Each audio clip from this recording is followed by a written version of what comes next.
Hello everyone, my name is Lisa Aguirre, your Certified Focal Point Business Coach and Employment Attorney. Today I'm going to talk to you about properly classifying your employees as exempt or non-exempt. Not the most exciting topic that you might uncover as a business owner, but a very important one. One that if you get it wrong could cost you tens of thousands of dollars in back wages, attorney's fees, and penalties. There are two ways to classify employees, either exempt or non-exempt. Exempt employees merely means that your employee is exempt from overtime. That means you don't have to pay them overtime. It does not mean, however, that you cannot pay them at least minimum wage. And minimum wage for an exempt position in most cases is 2 times the minimum wage.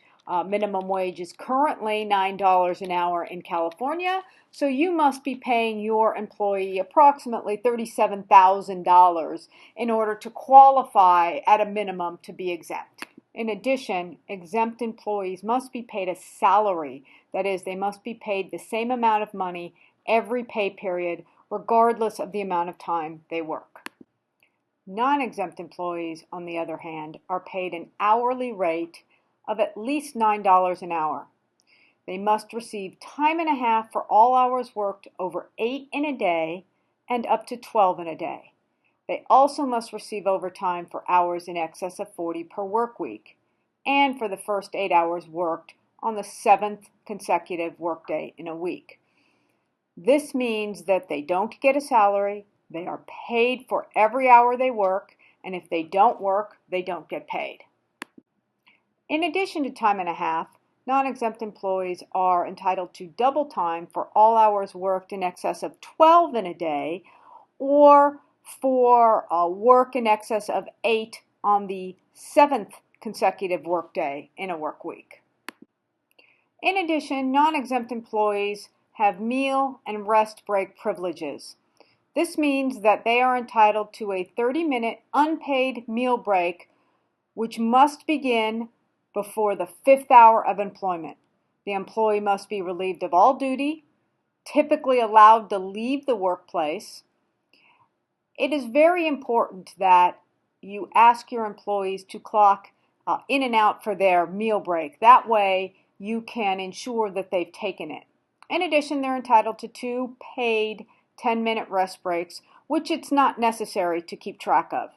It's important to note that failure to provide meal and rest breaks results in significant penalties to employers, including 1 hour pay for every day the meal break is missed or the rest break is missed. And the employee can go back 4 years to collect those penalties. So be sure that your non-exempt employees get their meal and rest breaks. In comparison, exempt employees are not entitled to meal and rest breaks, nor are there any caps on how much they can work.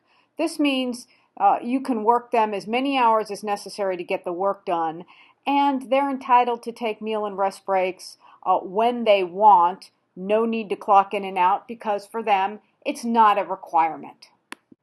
So why all the fuss about exemptions? And why would an employer want to characterize an employee as exempt? Well, it's fairly straightforward. An exempt employee is not entitled to overtime. You can work them as long or as hard as you like. You don't have to keep track of their hours. And in general, administratively, it's easier to handle. But in order to be legally exempt, a worker must fall into one of the categories, either executive, professional, administrative, computer, or outside sales, as well as be paid 2 times minimum wage in salary form. Let's talk about the executive exemption.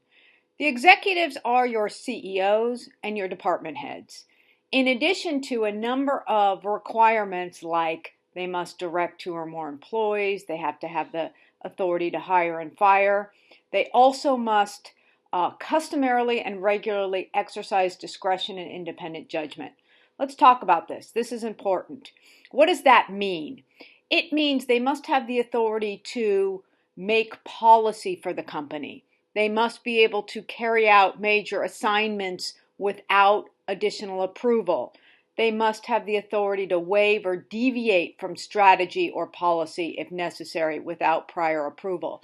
So it means more than just having the authority to determine whether or not to order an additional box of pencils, for example. They must have the authority to negotiate or change matters of significance for the company. So this is an important requirement that a lot of people get wrong. So just because someone has the authority to buy supplies, for example, or the authority to decide what the voicemail message is going to be, that doesn't make them exempt, and it doesn't mean they're customarily and regularly exercising discretion and independent judgment.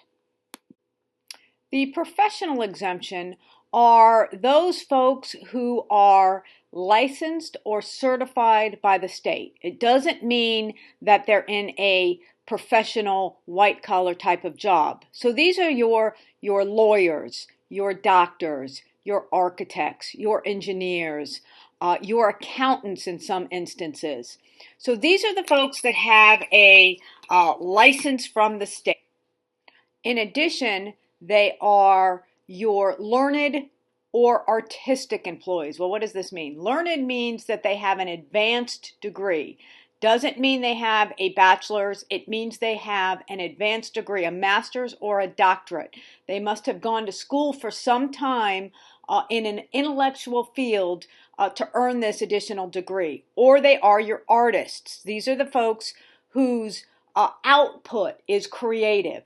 That it doesn't depend on standards or operations or things along those lines. So they are your painters, your sculptors, your actors, etc.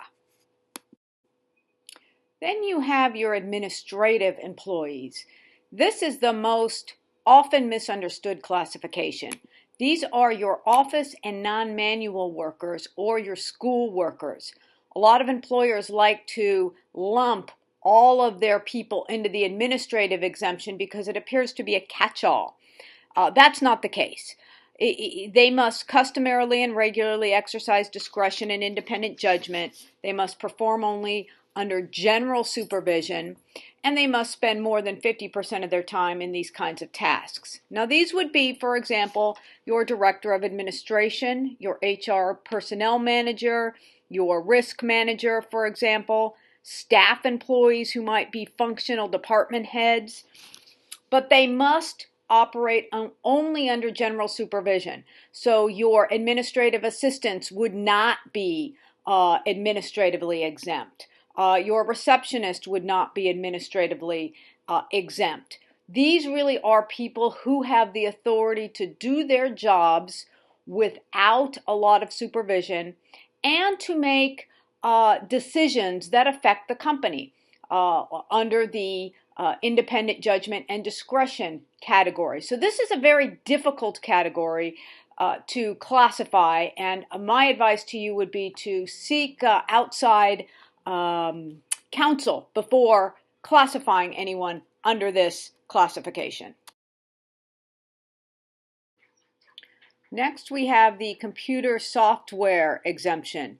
These are your very high-level computer software and hardware experts.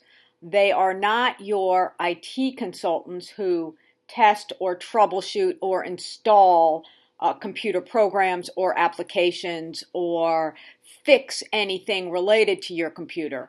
They are not your CAD operators. Again, these are high-level folks with advanced study who earn at least $41.27 an hour. They must be, as I've said, highly skilled and proficient, and very few computer folks fall into this category unless they're developing software, developing applications, or developing hardware.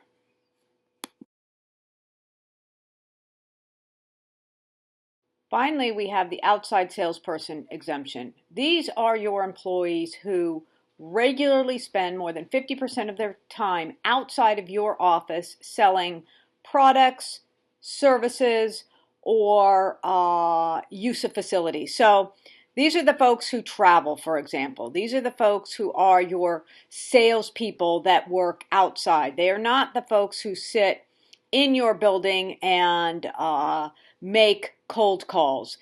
Those would be your inside salespeople, and this exemption doesn't apply to them.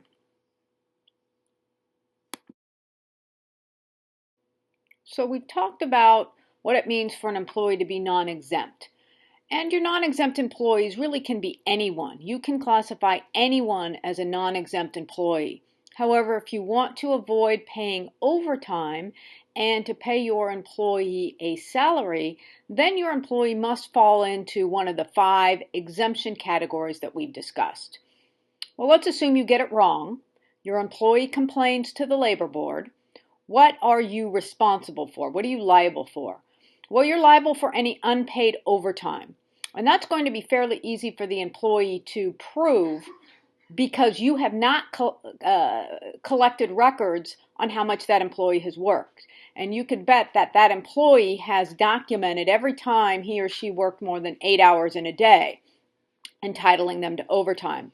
Could also be responsible for civil penalties, attorney's fees, both yours and the employees, as well as significant back wages, because the employee could go back 4 years and claim unpaid overtime. And in my experience, that has added up to tens of thousands of dollars.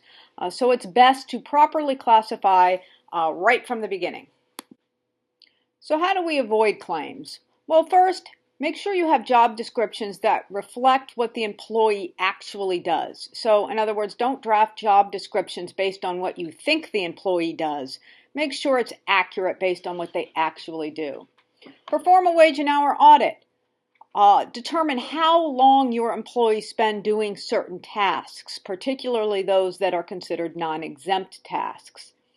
Don't rely on job titles. So just because somebody is a manager doesn't mean that they are exempt. You have to look at their job duties.